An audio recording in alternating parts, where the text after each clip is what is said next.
As stated, knowledge is power, and history does repeat itself. These two statements are founded in truth. Once we acquire knowledge, one can develop a certain amount of power that can be applied to our lives for good or ill. One piece of knowledge that we have learned over the millennia from our ancient ancestors is that history does repeat itself. Numerology and astrology was developed as a means of communication through symbols as well as sound. Early man was forced to utilize some means to communicate in order to survive and to share knowledge. One of the earliest thoughts that man conceived and perceived is that the natural world repeats itself on a regular timetable, and thus early man realized the differences between day and night, as well as seasonal changes, to name a few. Later, an actual calendar was invented, as well as even a sundial, to understand and to take full advantage of these important adjustments in nature.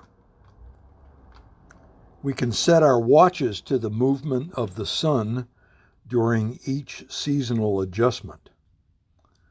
Some of these symbols became numbers, and a numerical or numerological system was developed to identify patterns and characteristics. Vibrations and attributes were assigned to each number to clarify each symbol. Accuracy and clarity became paramount in order to advance necessary communication skills. Both numbers as well as astrological bodies, such as planets and constellations, were assigned to contain many of these traits and characteristics, while at the same time connected directly to a timetable. Certain aspects of one's day and time of birth became a marker for events to occur because this exact moment in time is akin to a timestamp. Something about each person that can never be altered is their day of birth, number, their birth month and year. The precise position of planets and constellations figure into this equation as well.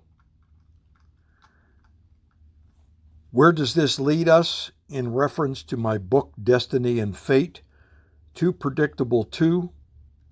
Here we have two men born approximately 30 years apart, and yet uncannily have been following virtually the same life path, making their lives too predictable. Follow along in my book to not only understand how all this natural order works in our lives, but also understand and learn how you can apply these very same formulas to your own life path or that of your spouse, your parents, or your very own children. Remember that our life path is not necessarily a career, but a higher purpose in life that guides us to achieve our greatest and highest calling. Or perhaps you would prefer to just drift through life, never knowing what your greatest attributes are. Maybe you just like doing what others tell you to do. These two men have lived and are living parallel lives, and at the time of this writing, one of them had their life taken from them long before their time because of powerful forces of hate. Ironically, the other character in this book is walking a very similar path without any foreknowledge of this synchronicity of fate and destiny. What we do know is that one was assassinated by a bullet, while the other was assassinated by the powerful words of hate thus far. Read on.